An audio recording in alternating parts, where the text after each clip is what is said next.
सुहाग रात पर मैं छुई मुई सी सिमटी सी फूलों की सेज पर गुड़िया की तरह शर्माई घबराई सी बैठी हर उस नई शादीशुदा दुल्हन की तरह अपनी शादी की पहली रात को अपने पति के आने का बेसब्री से इंतजार कर रही थी। रात के 12 बज गए थे पर मेरे पति की कोई खबर नहीं थी। इंतजार करते करते 1 बज गया, उनकी अभी तक कोई खबर नहीं थी।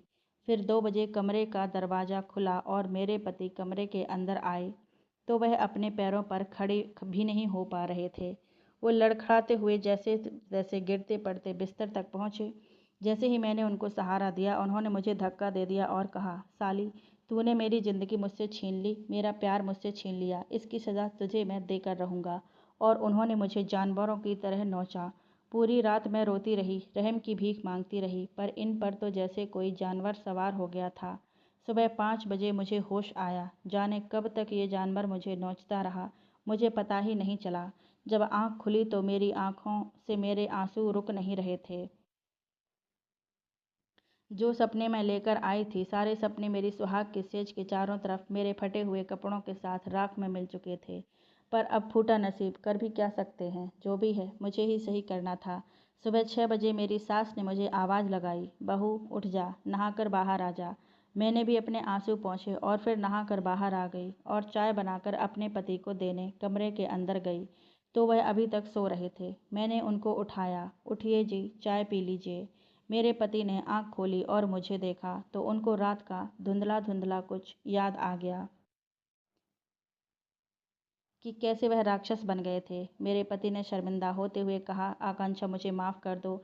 मैं रात को शराब के नशे में तुम्हारे साथ बहुत गलत काम किया था। और उनकी आंखों से आंसू भी निकलने लगे। उनको ऐसे देखकर मैंने भी उनको कहा, आप मेरे पति हैं, आप ऐसे मुझसे माफ़ी मत मांगिए, मुझको पाप पड़ेगा। बस आप आज के बाद शराब पीकर घर पर नहीं आएंगे, मुझसे वादा करिए। उन्होंने भी वादा किया कि आज के बाद मैं शराब को हाथ भी नहीं लगाऊंगा और फिर चाय पीकर तैयार होकर काम पर चले गए। मैं भी खुश थी। जो दर्द लिखा था किस्मत में वो तो मिलना ही था, पर शायद अब सब कुछ सही हो जाएगा। मैं पूरा दिन खुश थी। घर पूरा भरा हुआ था। मेरी 2 जेठानी और मेरी सास, मेरे जेठानियों के बच्चे सब मेरे साथ बहुत अच्छे से मिलजुल कर बात कर रहे थे। सुबह से शाम हुई, शाम से रात हुई, सबने खाना खा लिया। अभी मेरे पति घर नहीं आए थे तो मैंने उनका खाना लेकर अपने रूम में चली गई। बहुत खुश थी आज कि मेरे पति मुझसे अच्छे से प्यार करेंगे और मैं कल के उनके उन गहरे जख्मों को खुद कुछ हद तक भूल सकूं। आज भी मेरे पति रात को 12 बजे घर पहुंचे और फिर वह आज भी शराब पीकर आए थे।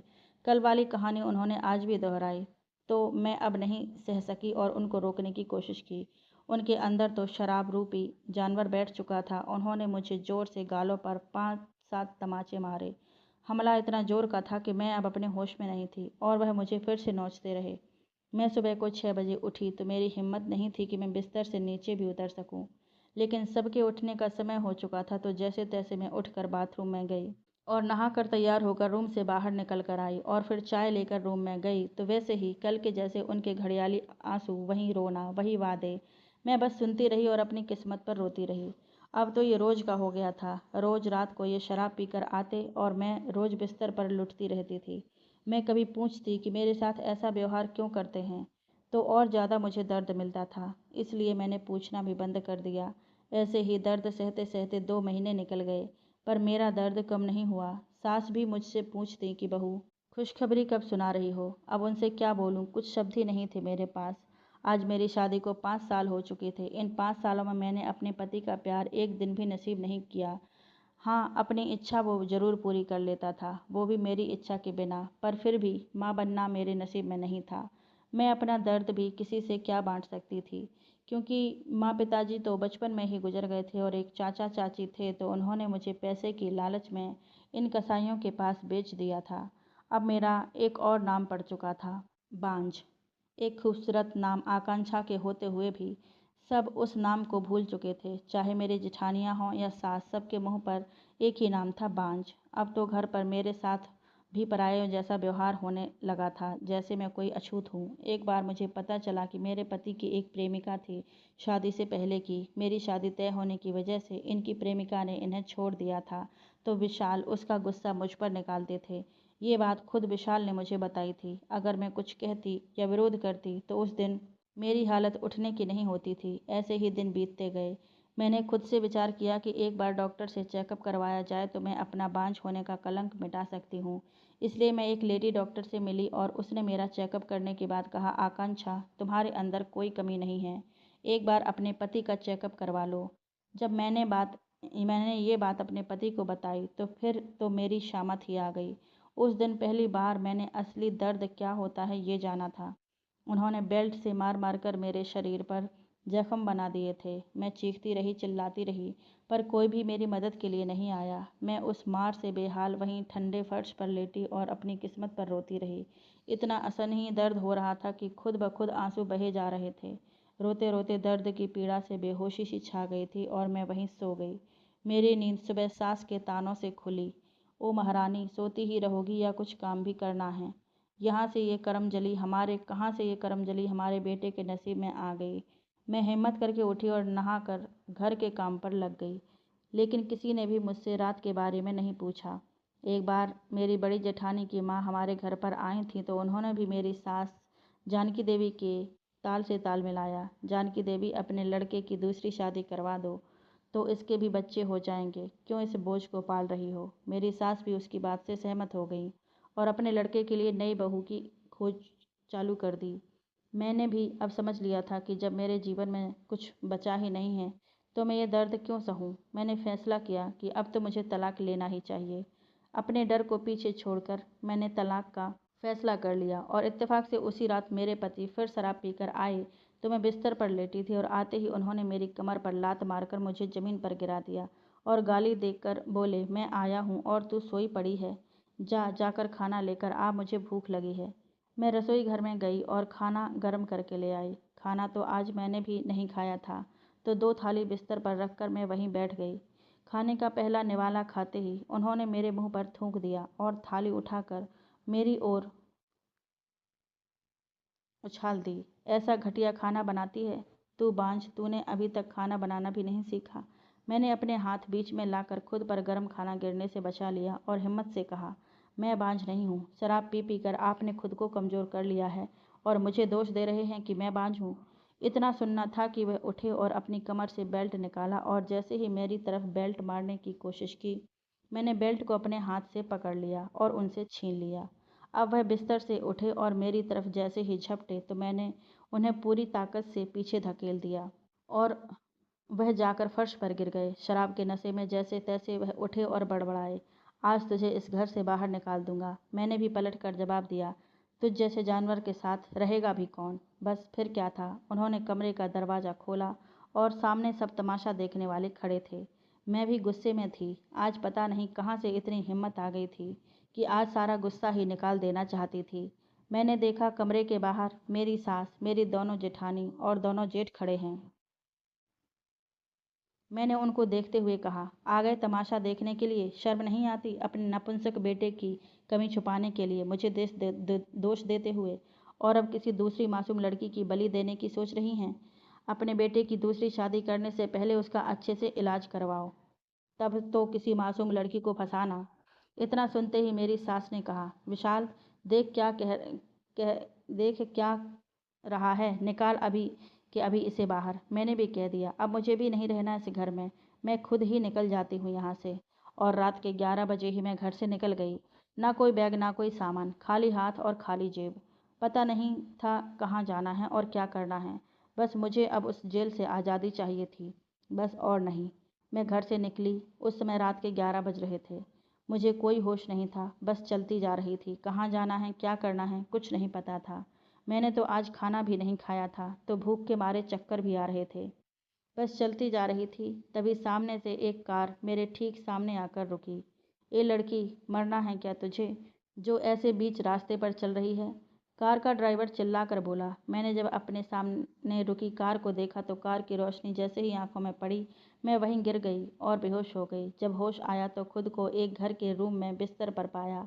आँख खुली तो मेरे सामने एक 50 साल की खूबसूरत औरत बैठी थी, जिनका नाम कल्याणी देवी था। उठ गई बेटा। उस औरत के मुंह से बेटी शब्द सुनकर पता नहीं क्या हुआ कि मेरे आंसू निकल आए और मैं रोने लगी। अरे रोते नहीं हैं। अच्छा ये बताओ कि तुम रहती कहाँ हो? तुम्हारा घर कहाँ है और तुम इतनी रात को ऐसे बीच सड़क पर क्या कर रही थी? मैं बस हैरानी से उस रूम को और उस औरत को देखे जा रही थी। मेरी नज़र घड़ी घड़ी पर गई जिसमें रात के 2 बज रहे थे। मतलब कि मैं यहाँ पर 3 घंटे से बेहोश पड़ी थी। जब उसने देखा कि मैं कुछ बोल नहीं रही हूँ तो वह खुद ही बोली, मैं भी ना कैसी पागल औरत हूँ। पहले ये बताओ, कुछ खाओगी? मुझे भूख तो जोरों की लगी थी, तो मैंने भी हाँ में सिर हिला दिया। वह बाहर निकली और 5 मिनट बाद फिर से रूम के अंदर आ गई। उनके हाथ में एक प्लेट थी। प्लेट में नमकीन और कुछ बिस्किट और केक थे। अंदर आते ही बोली, इतनी रात हो गई है, खाना तो कुछ बचा नहीं है, अभी के लिए यही खा लो। मैंने जल्दी से पूरी प्लेट खत्म की, बिना सिर को उठाए हुए। जब मैंने खा लिया और नज़र ऊपर की तो वह औरत मुझे ही देखे जा रही थी और मुस्कुराए जा रही थी। मैंने भी शर्मिंदगी के साथ कहा, वो आंटी जी, आज मैंने खाना नहीं खाया था तो भूख बहुत लगी थी। औरत ने कहा, और खाना है? नहीं आंटी जी। अच्छा अब बताओ, कहाँ से आई हो और तुम्हारे पति कहाँ हैं? उस औरत ने सवाल किया। आंटी जी, मेरा कोई नहीं है इस दुनिया में, मैं कहकर मैं चुप हो गई। अच्छा आराम करो, कल बात करते हैं, कहते हुए वह औरत रूम से बाहर निकल गई। मेरी आंखों में नींद कहाँ थी। मैं तो जो कल हुआ था और आगे क्या होगा इसके बारे में सोच रही थी। सोचते सोचते सुबह के 5 बज गए। अब मेरी आंखें भी नींद से भर गई थीं और मैं सो गई। मुझे किसी ने डिस्टर्ब नहीं किया और मैं दोपहर के 12 बजे उठी। पिछले 8 सालों में पहली बार ऐसा हुआ था कि मैं 12 बजे तक सोई थी। जल्दी से उठकर मुंह धोकर मैं उस रूम से बाहर आई तो मेरी आंखें खुली की खुली रह गईं। मेरे तो होश ही उड़ गए थे। वह कोई छोटा मोटा घर नहीं था, वह तो कोई आलीशान महल लग रहा था। इतना खूबसूरत महल जैसा घर मैंने अपने जीवन में पहली बार देखा था। नीचे बड़ा सा हॉल, उस पर पड़े 2 साइड सोफे और बीच में डाइनिंग टेबल। हॉल के दूसरी साइड भी ऐसे ही सोफे के सेट और उसके सामने एक और डाइनिंग टेबल था। एक साइड किचन बना था और उसके बगल से ऊपर जाने के लिए रिवॉल्विंग सीढ़ियाँ बनी हुई थीं। नीचे 3 कमरे बने हुए थे। ऊपर जाने का तो मौका यह नहीं मिला था तो पता नहीं कि ऊपर क्या था। सामने सोफे पर वही वही औरत बैठी थी, उसके साथ एक 3 साल की बच्ची भी थी। उनकी नज़र जैसे ही मुझ पर पड़ी, उस औरत ने मुझे बुलाया, इधर आ जाओ बेटी। पता नहीं मुझे उनके मुंह से बेटी सुनना इतना अच्छा लगा कि ये शब्द तो जैसे मैं भूल ही चुकी थी। इस घर में आने के बाद मुझे 3 ऐसे कारण मिले जिसने मुझे इस घर में रहने के लिए लालची बना दिया। एक तो मैं देर तक सोती रही और मुझे किसी ने डिस्टर्ब नहीं किया। दूसरा ये कि घर नहीं महल था और तीसरा उस औरत का मुझे इतने प्यार से बेटी बुलाना। मैं उनके पास जाकर बैठी तो उन्होंने सबसे पहले किचन की तरफ आवाज़ लगाई, कमला चाय लेकर आना। दादी, ये आंटी कौन है? उस बच्ची ने उस औरत से पूछा। बेटा, ये आंटी इस घर की मेहमान हैं। चाय पीने के बाद मैंने कहा, अच्छा आंटी जी, मैं चलती हूँ, मुझे काम की तलाश भी करनी है। उस औरत ने मुझे एक पल देखा और पूछा, क्या तुम अपने घर से भाग कर आई हो? मैंने कहा, नहीं आंटी, आप ऐसा क्यों बोल रही हो? उन्होंने मुझे मेरे शरीर पर बेल्ट के निशान देखे तो पूछा, फिर ये तुम्हारे शरीर पर हर जगह ये घाव और निशान कैसे पड़े? मैंने उनकी बात को काटते हुए पूछा, सौम्या की माँ नज़र नहीं आ रही हैं? सौम्या की माँ को गुजरे हुए 2 साल हो गए हैं। जब सौम्या 1 साल की थी तो राधिका की एक कार एक्सीडेंट में मौत हो गई थी। तब से सौम्या को मैंने पाला है। कहते हुए उन्होंने फिर से वही प्रश्न दोहराया। मैं उनकी तरफ देखते हुए एकदम से उनके घुटनों पर अपना मुंह झुका कर रोने लगी। बताओ बेटी, क्या हुआ था? उन्होंने बड़े प्यार से पूछा।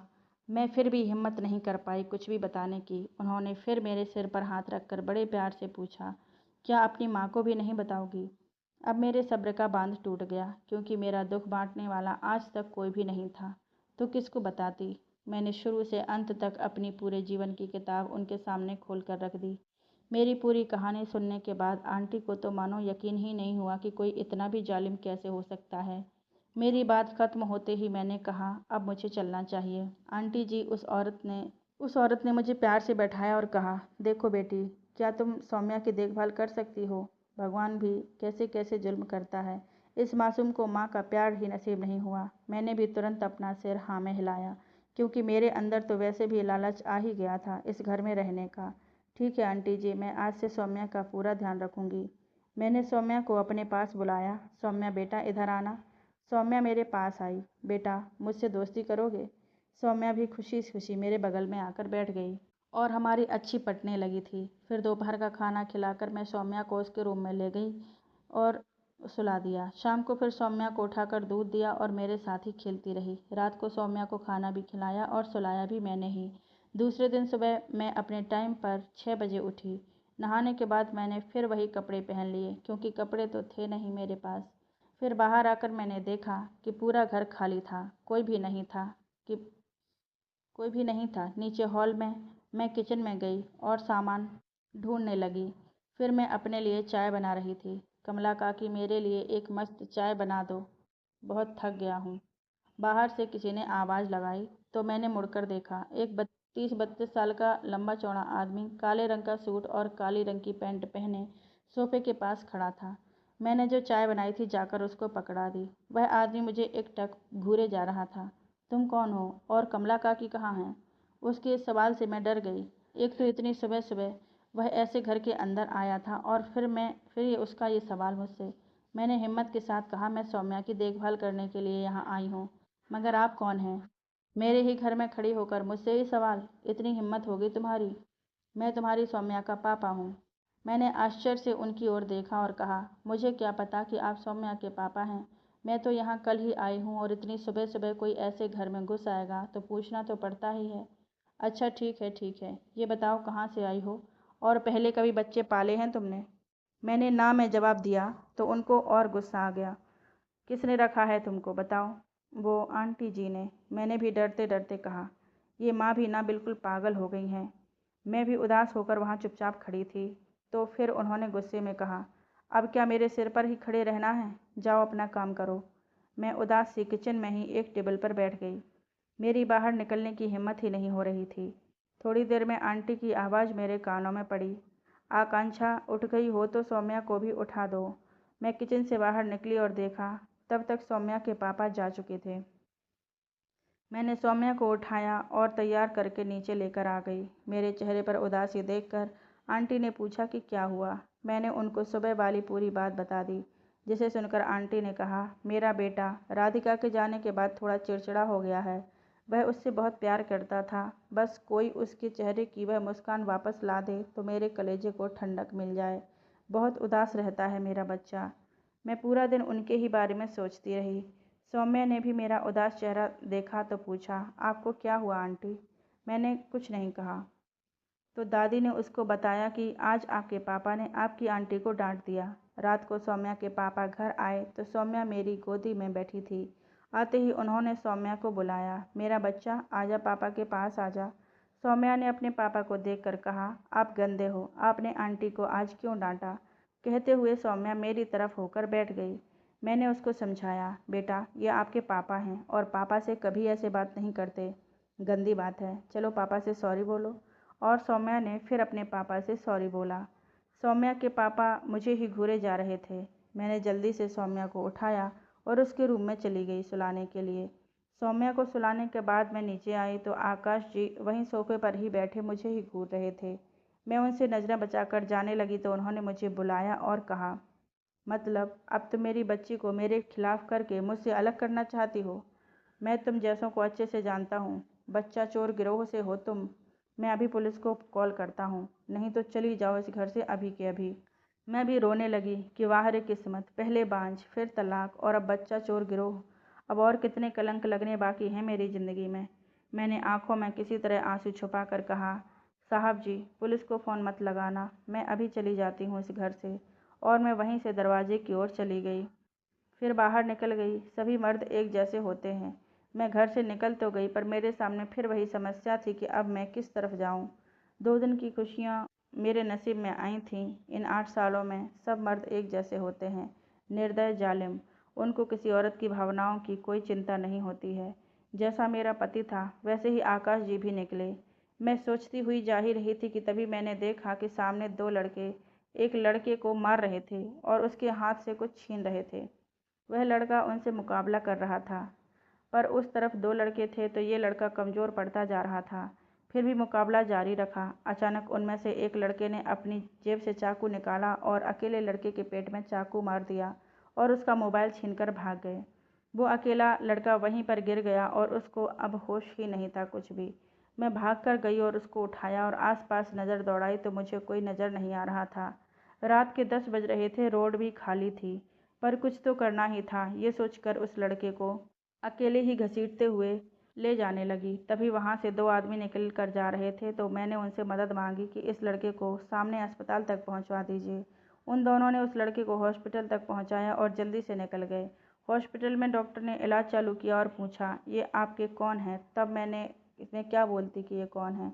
मुझे तो कुछ भी समझ नहीं आया कि मैं क्या बोलूँ। मैंने भी साफ साफ बता दिया कि ये मुझे सामने की सड़क पर बेहोश मिले थे तो मैं इनको यहाँ लेकर आ गई।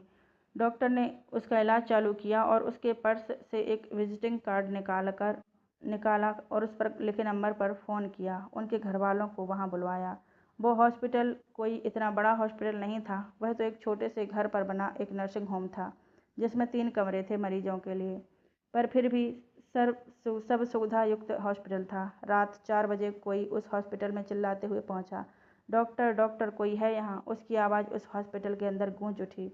मैं उस लड़के के पास ही उसके बेड पर बैठी हुई थी, वहाँ से जहाँ से आवाज़ आती हुई मैं वो सुन सकती थी। डॉक्टर ने जैसे ही वह आवाज़ सुनी, डॉक्टर सब आवाज़ की तरफ भागे। ओ मिस्टर भार्गव, आप आ गए।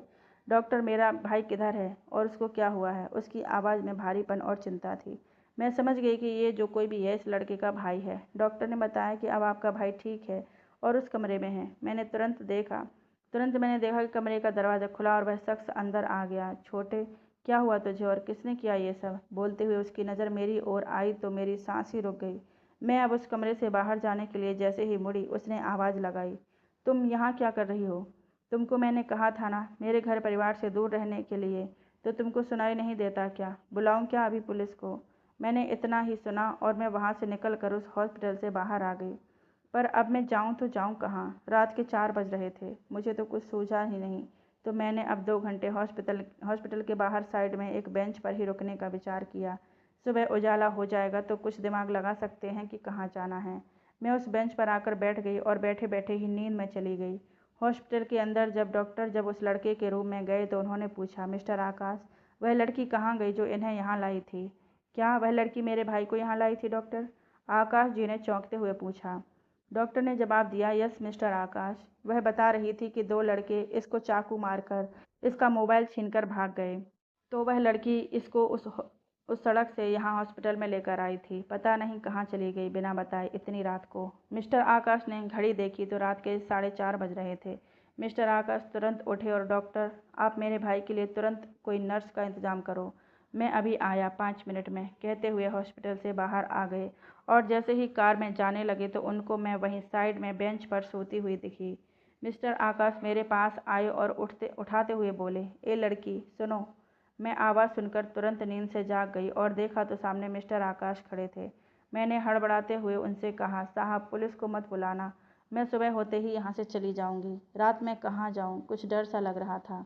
मिस्टर आकाश ने मुझे हॉस्पिटल के अंदर बुलाया और सिर्फ इतना ही कहा, जो कुछ भी हुआ उसके लिए सॉरी, मैं गुस्से में कुछ ज़्यादा ही बोल गया था। तुमने मेरे भाई की जान बचाकर मुझ पर बहुत ही बड़ा उपकार किया है।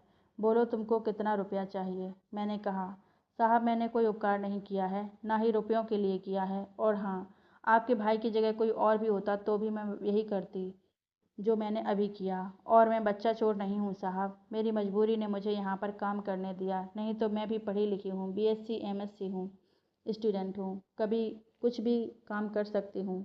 मिस्टर आकाश शर्मिंदा थे। उन्होंने दोबारा भी माफ़ी मांगी और कहा, मैं बहुत जल्दी गुस्सा हो जाता हूँ, मुझे माफ़ कर दो, और जो कुछ भी हुआ वह माँ को मत बताना प्लीज़। मैंने भी कहा कि नहीं बताऊँगी, और बात करते करते सुबह के 6 बज गए थे। उजाला पूरी तरह से हो चुका था तो मैंने उनसे कहा कि अब आप अपने घर जाइए, मैं यहाँ पर हूँ। पक्का तुम संभाल लोगी? उन्होंने सवालिया तरीके से पूछा। मैंने कहा, हाँ मैं यहीं हूँ, अब जाइए, नहीं तो माँ जी चिंता करेंगी आपकी। मिस्टर आकाश वहाँ से चले गए और मैं अब उनके भाई के पास आकर बैठ गई। सुबह 10 बजे आकाश जी और उनकी माता जी हॉस्पिटल में आए और वरुण को देखने उसके कमरे में आए। हॉस्पिटल का रूम बहुत छोटा था, उसमें सब तो नहीं आ सकते थे, तो माँ जी को उस रूम में छोड़कर मैं और आकाश जी बाहर चले गए। बाहर जाते ही आकाश जी ने पहली बार बड़े प्यार से मेरा नाम पुकारा, आकांक्षा जी। मैंने चौंक कर उनकी तरफ देखा तो आकाश जी ने कहा, मुझे आपके बारे में कुछ नहीं पता था, इसलिए मैं इतना सब बोल गया आपसे। अभी सुबह मुझे माँ ने आपके बारे में सब कुछ बताया तो मुझे लगा कि मैं गलत था। मैंने भी उनकी तरफ देखते हुए कहा, मुझे इसकी आदत है, मैं ऐसी बातें हर रोज़ सुनती थी। ये मेरे लिए कोई नई बात नहीं है। मैं बस पुलिस वाली बात से डर गई थी, क्योंकि मेरे ऊपर तो 3 कलंक पहले से ही लग चुके थे। फिर अगर पुलिस ले जाती तो फिर बांझ, तलाक, बच्चा चोर के बाद हवालात में भी रहने का कलंक लग जाता। मिस्टर आकाश ने अपनी गलती महसूस की और कहा, अच्छा तो बताइए, इसके लिए आप मुझे क्या सज़ा देना पसंद करेंगी? मैं ये शब्द पहली बार सुन रही थी कि कोई मर्द मेरे सामने अपनी गलती मानकर सज़ा के लिए बोल रहा है। मैंने कहा, ऐसा नहीं है, मैं किसी को कोई सज़ा नहीं देने वाली हूँ। वैसे भी सब मर्द एक जैसे होते हैं। आज बोल रहे हैं आप, कल फिर उससे दुगना दर्द मुझको ही मिलेगा। आकाश जी ने कहा, आकांक्षा जी, मैं इतना भी बुरा नहीं हूँ। वो तो राधिका के जाने के बाद मेरी ज़िंदगी में अब कुछ बचा नहीं है तो मैं ऐसा बन गया था। आपसे वादा करता हूँ कि आज के बाद मैं कभी भी किसी बात पर गुस्सा नहीं करूँगा। बस आप मेरी बेटी को संभाल लो। मैंने भी कहा, आप सौम्या की चिंता मत करिए, मैं उसको कभी भी माँ की कमी महसूस नहीं होने दूँगी। तब तक आकाश जी की माँ भी बाहर आ जाती हैं और आकाश जी ने कहा, माँ, मुझे ऑफिस के लिए लेट हो रहा है, मैं निकलता हूँ। रुक, इसको भी साथ ले जा, घर में छोड़ देना, रात भर की जागी है तो आराम कर लेगी। आंटी जी ने आकाश जी से कहा। मैंने मना कर दिया पर आंटी ने मुझे ज़बरदस्ती घर भेज दिया। मुझको घर छोड़ने के बाद आकाश जी अपने ऑफिस चले गए और मैंने एक अच्छी नींद ली। शाम को उठने के बाद सौम्या के साथ बैठी थी तो सौम्या ने कहा, आंटी, आपके कपड़े कितने गंदे हैं, जाओ अभी इनको बदल आओ। मैंने भी मासूमियत के साथ कहा, पर आपकी आंटी के पास तो कपड़े ही नहीं हैं। सौम्या उठी और मेरे साथ ऊपर चलकर आकाश जी के रूम से अपनी माँ की साड़ी दी और कहा, जाइए इसको पहन के आइए जल्दी से। मैंने भी देखा मेरे कपड़ों पर खून के निशान लगे हुए थे तो मैंने भी जल्दी से साड़ी ली और चेंज करके आ गई।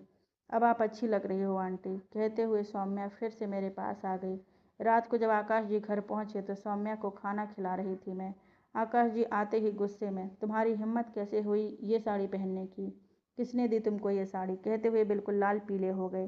सौम्या ने डरते डरते कहा, पापा, ये साड़ी आंटी को मैंने दी है। आकाश जी ने सौम्या को एक थप्पड़ लगाया और मुझसे बोले, जाओ अभी की अभी ये साड़ी उतार कर आओ, और अपने रूम में चले गए। मैंने सौम्या को चुप कराया और उसको उसके कमरे में सुलाकर साड़ी बदलकर आकाश जी के रूम में गई और साड़ी वापस उनको दे दी और कहा, आपको बच्ची पर हाथ नहीं उठाना चाहिए था, आपने बहुत गलत किया है, और बोलकर वापस आ गई। सुबह उठी तो घड़ी की तरफ देखा, 7 बज रहे थे। जल्दी से उठी, रूम से बाहर आई तो देखा फिर से सन्नाटा था। मैंने अपने लिए चाय बनाई और पीने के बाद किचन से बाहर आकर डाइनिंग टेबल पर बैठी थी तो देखा तो सामने आकाश जी तैयार होकर खड़े थे। मैंने पूछा, कहाँ जा रहे हैं सुबह सुबह? आकाश जी बोले कि मैं हॉस्पिटल जा रहा हूँ। मैं भी उनके साथ हॉस्पिटल चली गई।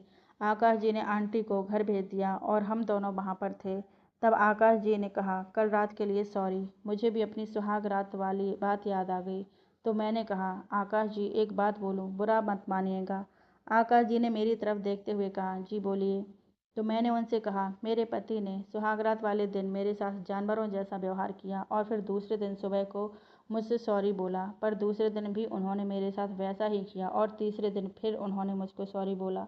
उसके बाद उनका ये सब रोज़ रोज़ का हो गया था। मेरी बात को आप समझ रहे होंगे। क्यों आकाश जी?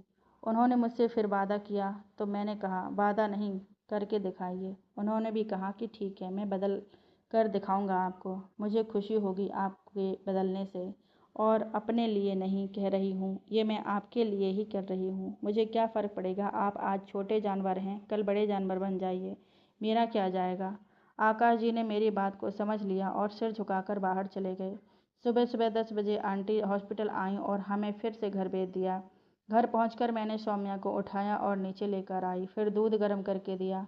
आकाश जी सामने बैठकर नाश्ता कर रहे थे। उन्होंने सौम्या से बात करनी चाहिए तो सौम्या दूध खत्म करके वहाँ से उठकर भाग गई और जाते जाते बोली, आप गंदे हो, मैं आपसे बात नहीं करूँगी। मैंने आकाश जी से बोला, आप जाइए, मैं उसको समझा दूँगी। आकाश जी ऑफिस के लिए चले गए। मैं सौम्या के रूम में गई तो वह बिस्तर पर उदास बैठी थी। क्या हुआ हमारी सौम्या को? बोलते हुए मैं उसके बिस्तर पर पहुँची। पापा गंदे हैं, मैं उनसे कभी बात नहीं करूँगी आंटी, आप भी मत करना। मैंने उसको समझाया, नहीं ऐसा नहीं बोलते बेटा, अगर हम गलत काम करते हैं तो भगवान जी हमें सज़ा देते हैं और हमारे मम्मी पापा हमारे भगवान जी हैं, तो अगर हम गलती करते हैं तो हमें सज़ा देने का हक हमारे मम्मी पापा को है, तो कभी भी भगवान जी से गुस्सा नहीं होते हैं।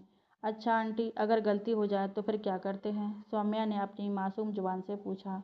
मैंने भी वैसे ही जवाब दिया, अगर हमने गलती की है तो हमें सॉरी बोलना चाहिए। आपने गलती की थी तो आप पापा को सॉरी बोलो।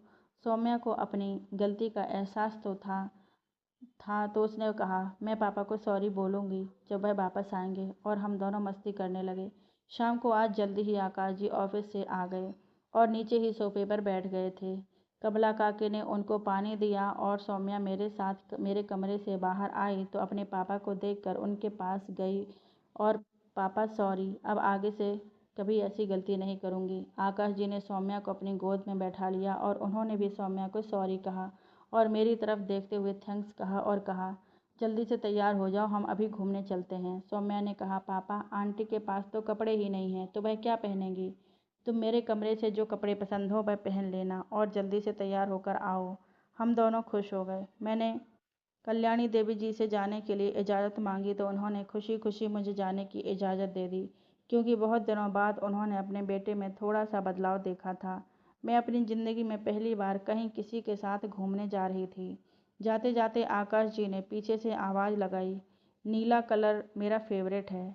उस समय तो मैंने उनकी बात पर ध्यान नहीं दिया, पर जब उनके रूम में गई तो देखा कि उनके खिड़कियों के पर्दे भी नीले थे, उनके रूम में सोफ़ा भी नीला था। मैं तब भी कुछ नहीं समझी, पर जब मैंने अलमारी खोली तो उसमें लगभग सभी साड़ियाँ नीली कलर की थी, कुछ साड़ियाँ ही अलग कलर की थीं। तब मैं उनकी बात का मतलब समझ गई। क्या ये किसी नए रिश्ते की शुरुआत है? मैंने मन में कई सवाल उठ रहे थे, पर मैंने उस पर ध्यान नहीं दिया और एक डार्क नीले कलर की साड़ी पहनकर तैयार हो गई, बाहर आ गई। हम घर से निकले, पहले तो सौम्या को पार्क घुमाया, फिर सौम्या के लिए कुछ कपड़े खरीदे और उसी मॉल में हमने खाना खाया और रात को घर आ गए। जब हम घर पहुंचे, कल्याणी देवी जी वहीं बरामदे में बैठी थीं। अपने बेटे के चेहरे पर मुस्कुराहट देखकर उन्हें बहुत अच्छा लगा। वह बेटा जो राधिका के कपड़ों को हाथ तक भी नहीं लगाने देता था, उसने आकांक्षा को राधिका के कपड़े पहनने के लिए दे दिए। ये तो बहुत बड़ी बात थी। घर पहुंचकर सौम्या को दूध पिलाकर उसके कमरे में सुलाकर नीचे आ गई तो देखा आकाश जी वहीं बैठे थे। मेरे पास आते हुए बोले, आकांक्षा जी, आज आपकी वजह से मुझे मेरी बेटी वापस मिल गई। मैंने भी कह दिया। वैसे थैंक्स तो मुझे भी आपको कहना चाहिए, क्योंकि आपकी वजह से आज मैंने ज़िंदगी में पहली बार इतना खुल के एंजॉय किया है। अच्छा जाइए, अब सो जाइए। आकाश जी ने जाते जाते कहा, बहुत खूबसूरत लग रही थी आप। मैंने कहा थैंक्स, वैसे मेरा फेवरेट कलर क्रीम है, और मुड़कर अपने रूम में चली गई। मस्त एक सुखद दिन की समाप्ति हुई। सुबह उठकर चाय पीकर मैं सोफे पर बैठी थी कि आकाश जी तैयार होकर आए और हम हॉस्पिटल चले गए। आज आकाश जी ने क्रीम कलर का सूट और पैंट पहना, क्रीम कलर था। मुझे लगा कि कहीं इनके दिल में भी तो वही नहीं जो मेरे दिल में है। हॉस्पिटल पहुंचने के बाद, आंटी जी के घर जाने के और फिर वापस आने के बाद आकाश जी ने मुझसे कहा, आकांक्षा जी, मेरी पुरानी सेक्रेटरी काम छोड़कर चली गई है, तो क्या आप मेरी सेक्रेटरी बनेंगी? क्या? मैं उनकी तरफ आंखें फाड़ के देखती रह गई।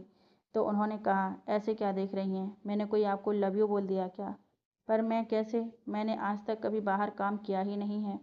आकाश जी बोले, उसमें क्या है, जैसे घर घर को मैनेज करती हो वैसे ही ऑफिस को और मेरे काम को मैनेज करिएगा, और मुझे पूरा भरोसा है आप मेरी सेक्रेटरी बनकर अच्छे से काम करेंगी। मैंने भी हिम्मत करके हाँ बोल दिया और कल से ऑफिस आऊँगी बोल दिया। मुझको घर छोड़ने के बाद आकाश जी ऑफिस के लिए जा रहे थे तो मैंने भी बोल दिया, आज आप बहुत हैंडसम लग रहे हैं।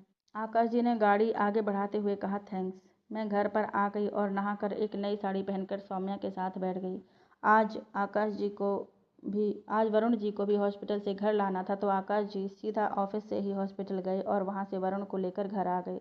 घर पहुंचकर आंटी ने वरुण को नीचे वाले कमरे में ही रहने को कहा, क्योंकि बार बार ऊपर नीचे होने से उनके जख्म भर नहीं पाएंगे। मैंने भी कह दिया कि कोई बात नहीं, मैं कुछ दिन यहीं सोफे पर ही सो जाऊंगी। तो आंटी ने कहा, सोफे पर क्यों, तुम ऊपर सौम्या के रूम में सो जाना। सौम्या भी खुश हो गई और आकाश जी के चेहरे पर भी आज मुस्कान आ गई। सौम्या तो ठीक, पर आकाश जी क्यों मुस्कुराए, समझ में नहीं आया।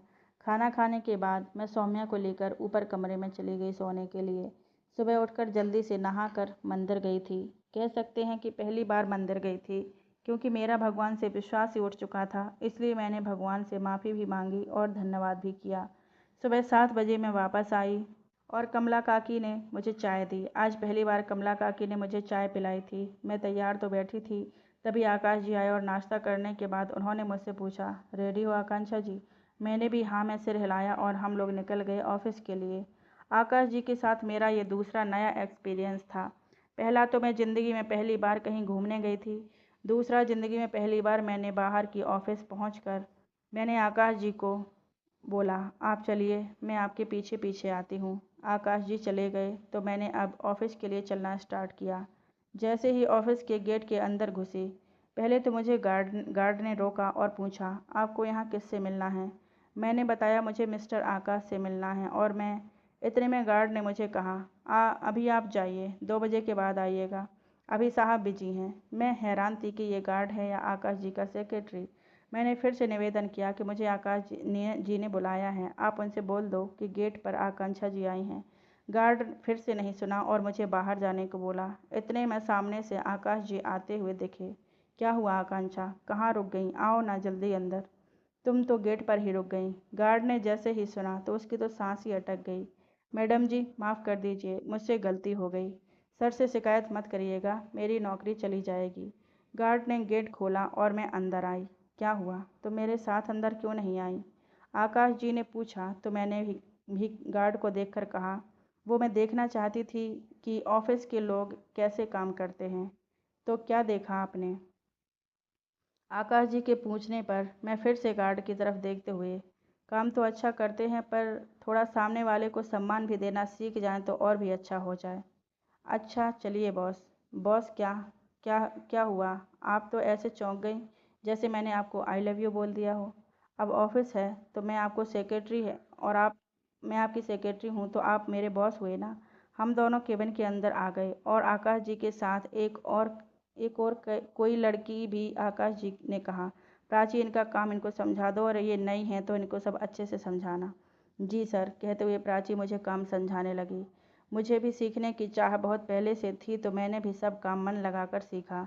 शाम को हम एक साथ वापस आए और फिर मैं सौम्या के साथ कुछ समय बिताया और खाना खाकर जल्दी ही सो गई क्योंकि आज मैं थक भी गई थी। सुबह उठकर फिर वही रूटीन चालू हुआ। हम ऑफिस पहुंचे तो मैं सीधे केबिन में आ गई और काम करने लगी। मैं बॉस के सामने बैठकर काम कर रही थी। केबिन का दरवाज़ा खुला हुआ था। केबिन का दरवाज़ा मेरे ठीक पीछे था। यस मिस्टर विशाल, कहिए कोई काम था क्या? बॉस ने मेरे पीछे खड़े आदमी से कहा। वो बॉस मेरे घर से फ़ोन आया था कि मेरी माँ अभी अभी चल बसी हैं तो मुझे छुट्टी चाहिए थी। मैंने बिना देखे ही आवाज़ और नाम से ही जान लिया था कि यह वही मेरा जालिम पति है। जब मैंने अपनी सास की मृत्यु का समाचार सुना तो दिल में धक्का लगा। अब कैसी भी थी पर थी तो मेरी सास ही। आकाश जी ने उनको छुट्टी दे दी और वह चले गए। मेरी आंखों में आंसू निकलता देख आकाश जी ने मजाक करते हुए कहा, क्या हुआ तुमको? तुम तो ऐसे रो रही हो जैसे तुम्हारी सास मर गई हो। मैंने भी उनसे कहा, बॉस वह मेरी सास ही थी और विशाल मेरा वही जालिम पति था। आकाश जी की तो बोलती ही बंद हो गई। मैंने भी छेड़ते हुए कहा, अब बोलिए बॉस, क्या बोल रहे थे आप? आकाश जी ने पूछा, चलना है क्या अपनी सास के घर? मैंने कहा, जाने की इच्छा तो है पर हिम्मत नहीं है। वह लोग फिर से गालियाँ देंगे। ऐसे कैसे गालियाँ देंगे? वह भार्गव इंडस्ट्रीज की मालकिन को। मैं उनके मुंह से ये बात सुनकर दंग रह गई। उन्होंने कूल होते हुए कहा, सिर्फ नाटक करना है हमको और हम सौम्या को भी लेकर जाएंगे ताकि तुम्हारे चरित्र से इस बांझ होने का कलंक मिट सके। दुनिया इतनी आगे निकल गई है और ये लोग वहीं पर अटके हैं। अपनी कोख से ही जन्म देने पर औरत मान बनती है क्या? अगर इतना दिमाग उनमें होता तो बच्चे के लिए तो और भी कई उपाय हैं। आजकल विज्ञान ने इतने तरक्की कर ली है। मैं उनकी बात सुनकर रोने लगी तो उन्होंने फिर पूछा, क्या सौम्या तुम्हारी बेटी नहीं है? मैंने कहा, आकाश जी, सौम्या मेरी बेटी है और मैं उसकी माँ। आज से मैं बांझ नहीं हूँ। फिर हम लोग ऑफिस से निकले और घर पहुँचे और वहाँ से सौम्या को लेकर हम मेरे ससुराल पहुँचे। रास्ते में ही आकाश जी ने सौम्या को बता दिया था कि बेटा अब से तुम आंटी को मम्मी बोलना। सौम्या भी इतनी सी उम्र में बहुत समझदार हो गई थी।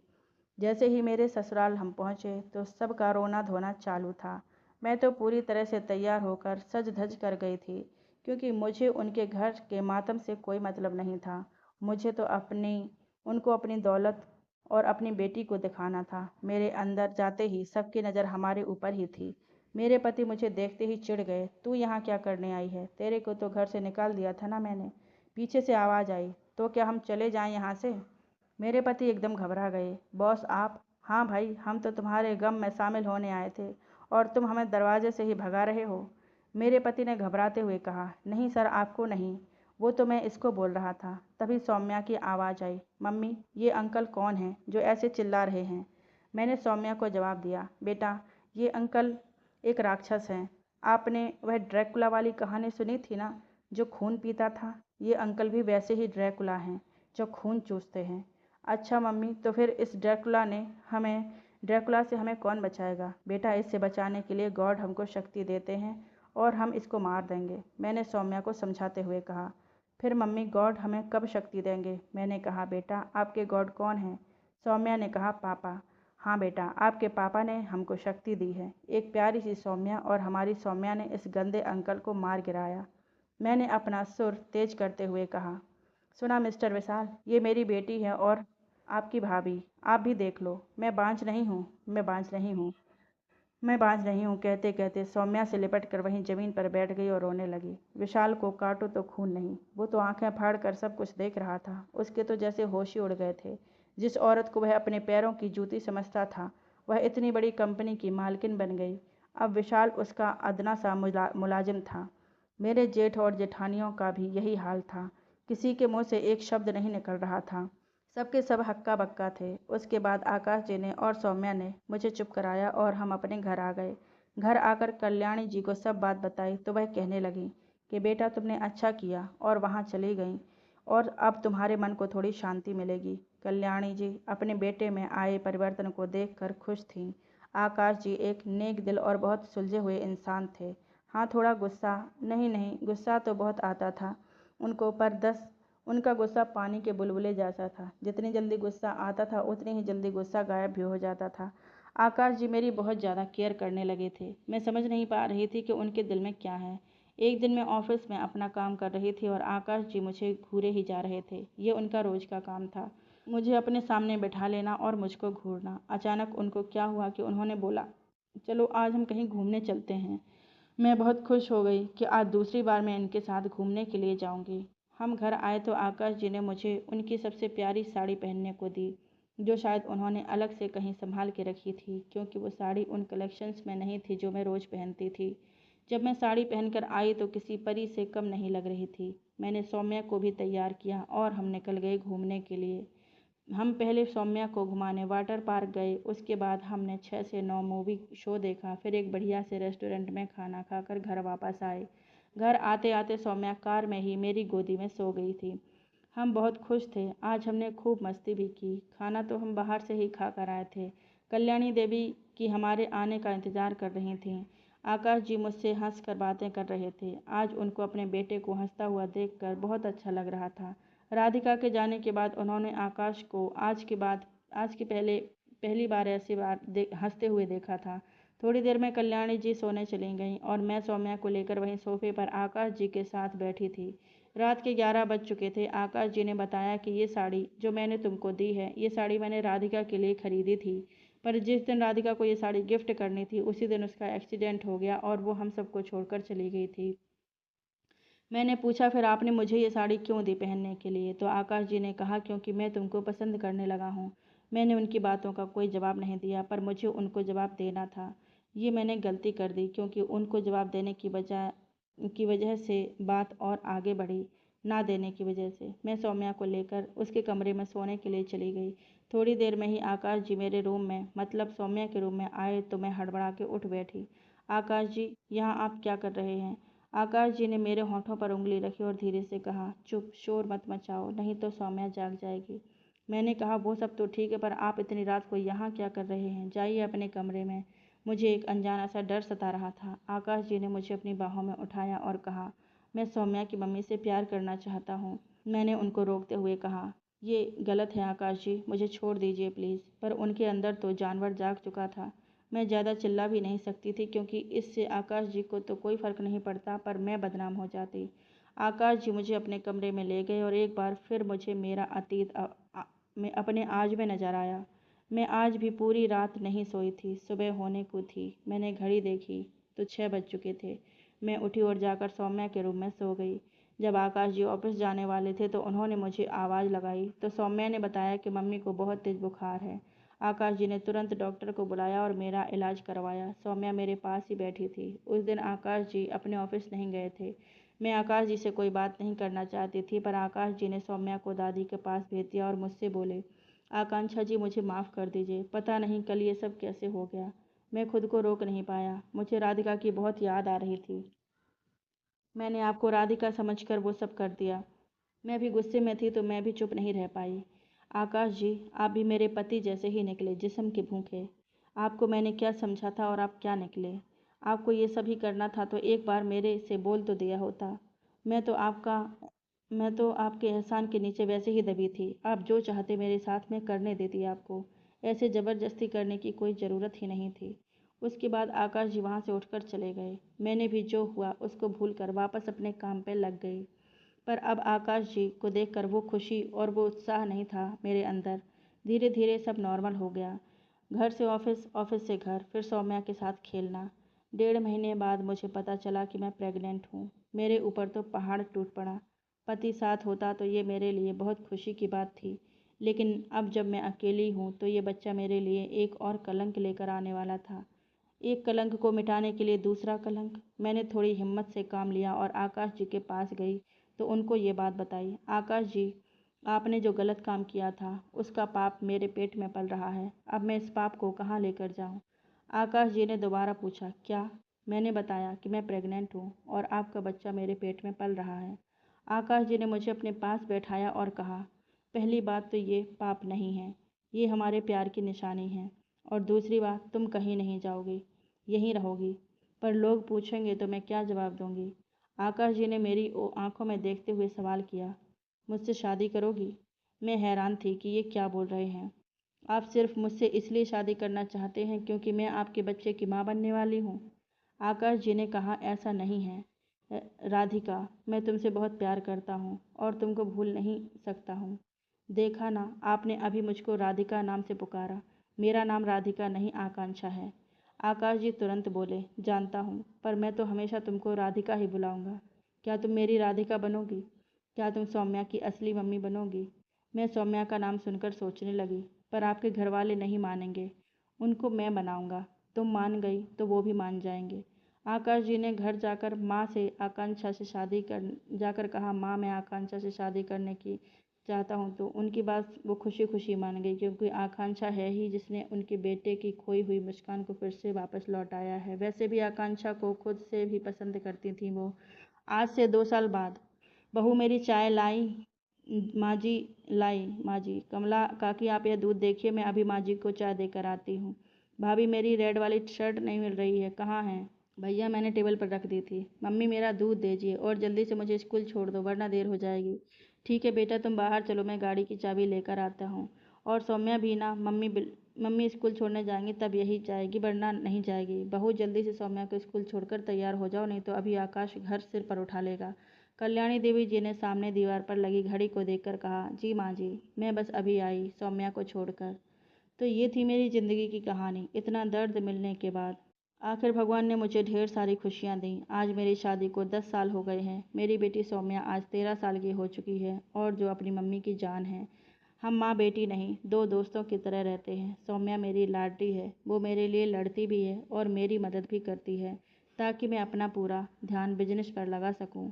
इसलिए सौम्या अपने दोनों छोटे भाई बहन को भी संभालती है।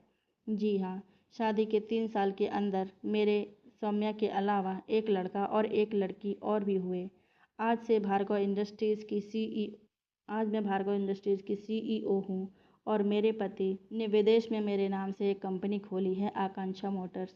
और विशाल ने शर्म के मारे हमारी कंपनी से रिजाइन कर दिया। कहीं और उसकी अच्छी नौकरी नहीं मिली, बस गुजारे लायक नौकरी मिली। उसकी माँ का देहांत तो हो ही गया था। उसकी शादी करने वाला अब घर में कोई बचा नहीं था, इसलिए उसकी शादी भी नहीं हो पाई, क्योंकि उसके दोनों भाई ने अपनी रसोई अलग कर ली थी और वह अपनी मस्ती में ही मस्त थे। विशाल के सुख दुख से उन्हें कोई लेना देना नहीं था। विशाल ने खुद को पूरी तरह से नशे में डुबो दिया था। काम से आते ही शराब पीकर नशे में चूर होकर आता, लेकिन घर पर उसे खाने को पूछने वाला भी कोई नहीं था। धीरे धीरे उसकी सेहत बिगड़ती गई। और वह भी बीमार रहने लगा। एक दिन उसकी दोनों किडनी फेल हो गईं और वो सही से इलाज ना मिलने के कारण तड़प तड़प कर मर गया। इधर आकांक्षा एक खुशहाल जीवन जीने लगी। विशाल जैसे लोग जो अपनी पत्नियों के साथ जानवरों जैसा व्यवहार करते हैं और पत्नियों को मजबूर वश होकर उनका अत्याचार सहना पड़ता है, उन लोगों को अगर आपको सज़ा देने का हक मिल जाए तो आप क्या सज़ा देना चाहेंगे? हमें कमेंट करके ज़रूर बताइए और ऐसी ही कहानियाँ सुनने के लिए हमें सब्सक्राइब ज़रूर करें। Thank you.